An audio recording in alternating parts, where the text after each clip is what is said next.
Ya Carim, ya Carim, ya Carim, ya Carim. Assalamualaikum warahmatullahi wabarakatuh.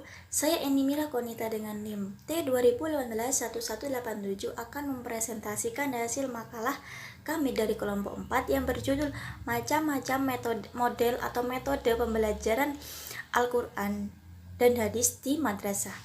Dan yang akan saya bahas di sini adalah metode berpikir berpasangan dan bertempat. Metode ini merupakan salah satu metode pembelajaran kooperatif yang dapat diterapkan dalam pembelajaran di sekolah. Model pembelajaran ini diharapkan agar siswa dapat mengembangkan keterampilan berpikirnya, juga menjawab dalam komunikasi yang satu dengan yang lainnya. Lalu apa pengertian metode ini? Metode berpikir berpasangan bertempat itu adalah pembelajaran yang memberi siswa kesempatan untuk bekerja sendiri dan bekerja sama dengan orang lain. Lalu seorang guru di sini itu berperan penting untuk membimbing siswa melakukan diskusi sehingga terciptanya suasana pembelajaran yang menyenangkan. Metode pembelajaran ini dikembangkan oleh Frank Lyman. Dan bagaimana teknik pelaksanaan dari metode pembelajaran ini? Yang pertama yaitu berpikir. Sebelum berpikir, seorang guru itu membagi siswanya dalam kelompok dan memberikan tugas berupa pertanyaan maupun masalah yang dikaitkan dengan pelajaran, dan meminta seorang murid itu untuk menggunakan waktu beberapa menit untuk berpikir sendiri jawaban dari masalah tersebut. Lalu yang kedua yaitu setiap siswa berpasangan, yang mana seorang guru meminta siswanya untuk berpasangan dan mendiskusikan jawaban dari mereka, menyatukan gagasan-gagasan dari mereka dan mendiskusikannya. Lalu yang ketiga yaitu berbagi. Pada langkah yang terakhir ini, seorang guru meminta yang tadinya berpasangan itu untuk mendiskusikan jawabannya dan men-sharingkan ke seluruh temannya. Lalu jika membicarakan tentang metode, maka pasti sudah ada kelebihan dan kelemahan.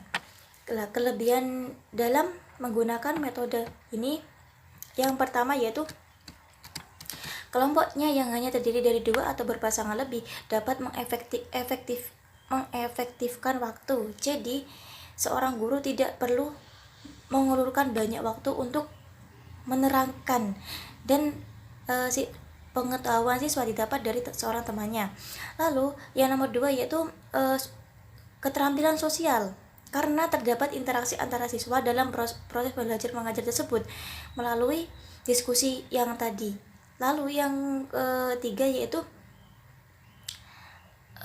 siswa yang pandai maupun yang kurang pandai itu sama-sama beruntung, karena jika seorang siswa yang pandai itu dapat mencurahkan ilmunya kepada yang kurang pandai, dan yang kurang pandai itu akan mendapatkan pengetahuan dari yang pandai.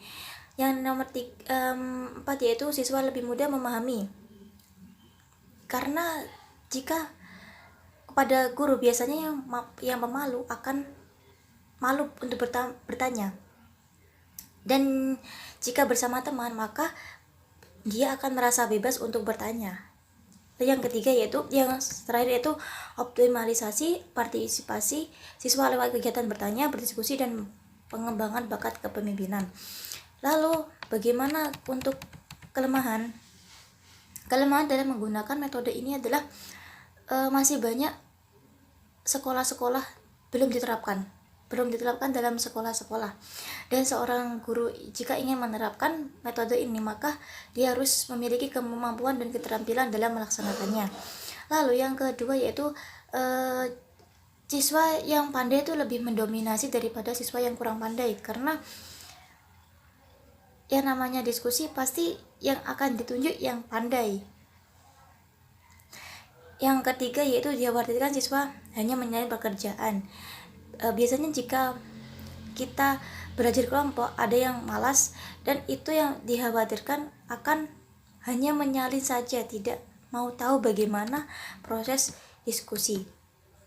Lalu pengelompokan itu membutuhkan waktu yang sedikit lama, karena membentuk sebuah kelompok itu juga akan ada biasanya terjadi keributan-keributan kecil yang memacu karena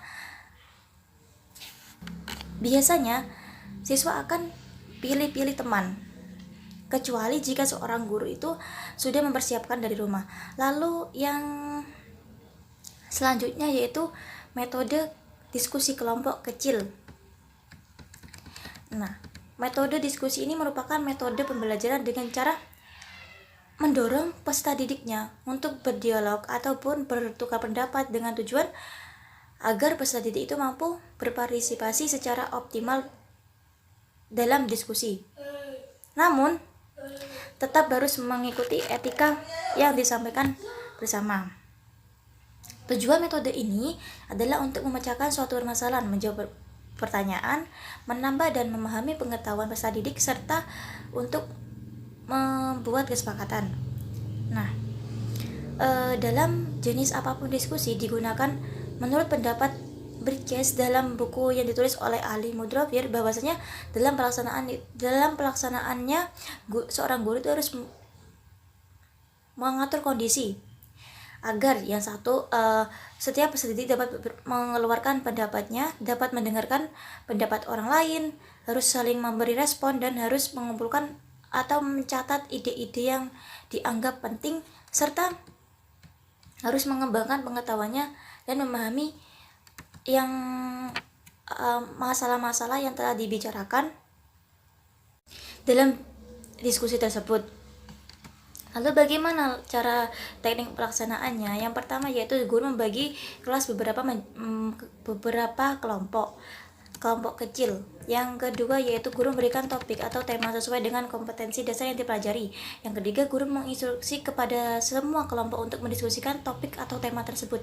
Lalu yang selanjutnya yaitu menginstruksi kepada setiap kelompok untuk memilih juru bicaranya sebagai sarana penyampaian hasil diskusi di akhir nanti. Lalu yang selanjutnya itu guru memberi klarifikasi, kesimpulan, dan tindak lanjut.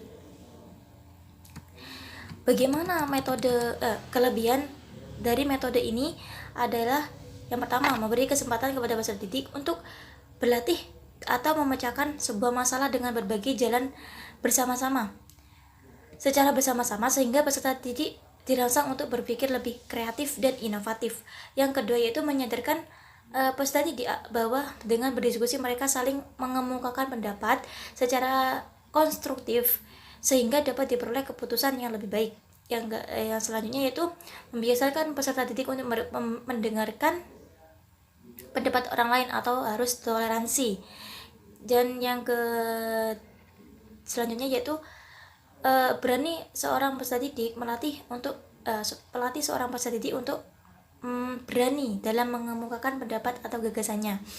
Dan kelemahannya dalam menggunakan metode diskusi ini adalah tidak dapat dipakai dalam kelompok yang besar, karena semakin banyak peserta kadangkala itu diskusinya itu menjadi melebar-lebar, meluas kemana-mana, dan pembahasannya akan mengambang. Lalu yang selanjutnya itu seringkali pembicaraan dalam diskusi itu dikuasai 1-2 peserta didik yang memiliki keterampilan berbicara lebih, dan yang mentalnya tidak kuat atau public speakingnya tidak bagus itu akan kalah dengan yang tadi siswa yang pandai namun yang public speakingnya itu bagus. Dan yang selanjutnya yaitu seringkali terjadi perbedaan pendapat peserta didik atau bersifat emosional, karena perbedaan pendapat dan peserta didik, adanya perbedaan pendapat dan peserta didik itu tidak mau atau tidak ingin mengalah, jadi tidak ada toleransi dalam diskusi tersebut. Sekian penjelasan dari saya. Apabila ada salah kata mohon maaf. Saya akhiri. Wassalamualaikum warahmatullahi wabarakatuh.